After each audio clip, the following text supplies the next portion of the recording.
Hello everyone, welcome back to my channel Brack children.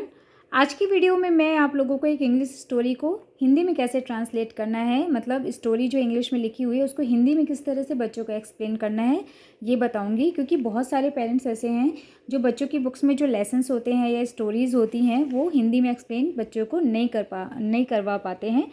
तो मैं आप लोगों को ये स्टोरी हिंदी में पढ़ के बताऊंगी कि इसका क्या मतलब है इस स्टोरी का। एंड वीडियो को स्किप मत करिएगा क्योंकि तभी आप लोग को पूरी स्टोरी भी समझ में आएगी। और जब भी हम किसी चीज़ को पढ़ते हैं, चाहे वो स्टोरी हो, लेसन हो या फिर नॉवेल है या न्यूज़पेपर है, कुछ भी इंग्लिश में जो भी लिखा रहता है, तो उससे हमें दो चीज़ों का फ़ायदा होता है। एक तो हमारी इंग्लिश रीडिंग प्रैक्टिस जो होती है वो अच्छी हो जाती है, और दूसरा हमें बहुत सारे न्यू वर्ड सीखने को मिलते हैं, न्यू वोकेबलरी वर्ड सीखने को मिलते हैं। तो वीडियो के लास्ट में मैं आप लोगों को इस स्टोरी से हमें क्या लेसन मिलता है और इस स्टोरी से हमें कौन कौन से न्यू वोकैब वर्ड सीखने को मिले ये भी बताऊंगी। तो वीडियो को स्किप मत करिएगा, पूरी देखिएगा। तो चलिए वीडियो को स्टार्ट करते हैं। स्टोरी का नाम है टू वाइज गोट्स। वाइज यानी क्या होता है? होशियार, या फिर आप बोल सकते हैं बुद्धिमान। तो टू वाइज गोट्स, दो होशियार बकरियां, ये स्टोरी का नाम है। तो चलिए स्टोरी पढ़ते हैं। Over a river in a small village. Small village यानी एक छोटा सा गांव।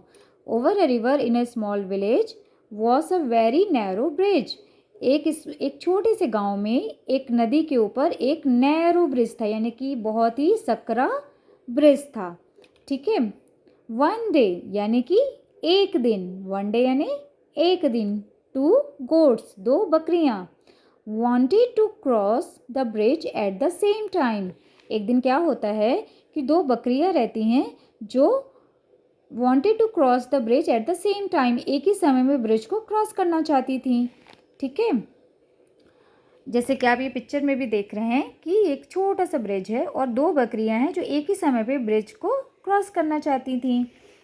तो क्या होता है? ओनली वन, यानी कि उसमें से केवल एक, only one could get across the other side, लेकिन केवल एक ही बकरी across to the other side, लेकिन एक ही बकरी दूसरे साइड में आर पार जा सकती थी। One goat was one side, एक तरफ एक गोट एक साइड में थी और other goat was on other side, जो दूसरी गोट थी वो दूसरे साइड में थी।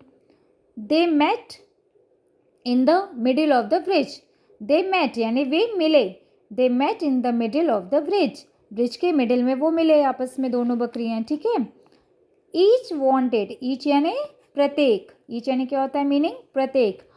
Each wanted to cross the bridge at the same time, लेकिन दोनों में से दोनों जो थी वो सेम टाइम पे यानी एक ही समय पे दोनों ब्रिज को क्रॉस करना चाह रही थी। तो ये कैसे पॉसिबल हो सकता है? जब आमने सामने हैं तो क्या, और वो भी सकरा ब्रिज है, तो कैसे पार करेंगी, है ना? तो सो दे स्टार्टेड क्वेरलिंग, तो क्या हुआ कि दोनों आपस में झगड़ा करने लगी। क्वेरलिंग यानी क्या होता है? झगड़ा करना। तो सो दे स्टार्टेड क्वेरलिंग, आपस में क्या करने लगी? झगड़ा करने लगी। देन आफ्टर सम टाइम यानी कुछ देर बाद, some time, after some time का मतलब क्या होता है? कुछ देर बाद। After some time one goat thought, एक बकरी ने सोचा, ओके, इट इज़ यूजलेस। क्या सोचा उसने? It is useless quarrelling on this narrow bridge. अरे ये तो हम जो झगड़ा कर रहे हैं इस ब्रिज के ऊपर, ये तो क्या है? यूजलेस है, मतलब बेकार में ही हम लोग झगड़ा कर रहे हैं, है ना? तो ही सैड, उसने कहा, इफ़ वी बोथ फाइट, अगर हम इसी तरह झगड़ा करते रहे दोनों, both fight, if we both fight, अगर हम इसी तरह दोनों झगड़ा करते रहे तो we will fall into the river, हम दोनों क्या होगा? फॉल इनटू द रिवर यानी कि रिवर में हम क्या हो जाएंगे? गिर जाएंगे। इनटू द रिवर यानी रिवर के अंदर, है ना? तो we will fall into the river, हम रिवर के अंदर गिर जाएंगे, नदी के अंदर गिर जाएंगे। And get drowned, get drowned का मतलब होता है डूब जाना। तो हम क्या, और हम नदी में गिर जाएंगे और हम दोनों डूब जाएंगे, है ना? तो इंस्टीड, यानी इंस्टीड का मतलब होता है बजाय। तो हम लोग नहीं बोलते ओहो एक काम करते हैं, बजाय इसके हम ऐसा कर लेते, तो वही है। इंस्टीड का मतलब होता है बजाय। आई हैव अ प्लान, बजाय इसके जो हम झगड़ा कर रहे हैं इससे अच्छा है कि आई हैव अ प्लान, मेरे पास एक क्या है? प्लान है। तो आई विल लाई डाउन, है ना? मैं लेट जाऊंगी। आई विल लाई डाउन यानी लेट जाना। तो एक काम कर लेते हैं कि जो ब्रिज है उसके ऊपर मैं लेट जाती हूँ। तो वो उसको सजेशन देती है, आई विल लाई डाउन, मैं लेट जाऊँगी, and you walk over me, तो मेरे ऊपर से चलना। मतलब एक बकरी नैरो ब्रिज के ऊपर लेट जाएगी और दूसरी बकरी उसके ऊपर से जाएगी, ठीक है। फिर क्या हुआ, then the wise goat lay down, जो होशियार बकरी थी वो क्या हुआ, लेट गई, उसके जो ब्रिज के ऊपर थी क्या करी, लेट गई on the bridge, and allowed, and उसने अलाउ किया, दूसरी बकरी को उसने अलाउ किया, and allowed to other goat to walk over him, और उसने दूसरी बकरी को कहा कि तुम मेरे ऊपर से निकलो, मेरे ऊपर से गुजरो, है ना। And cross the bridge happily, और तुम क्या कर लोगी कि इस तरह से ब्रिज को क्या करोगी, हैप्पीली क्रॉस कर लोगी, ठीक है। Then he too got up, and उसके बाद वह भी, एक बकरी जब क्रॉस हो गई तो जो दूसरी बकरी थी वो भी उठी, एंड क्रॉस द ब्रिज, और उसने भी ब्रिज को क्रॉस कर लिया। इन दिस वे, इस तरह से, इन दिस वे का मतलब होता है इस तरह से। Both the goats cross the bridge safely, इस तरह से दोनों जो बकरी थी वो क्या करी, ब्रिज को सेफली क्रॉस कर ली, ठीक है।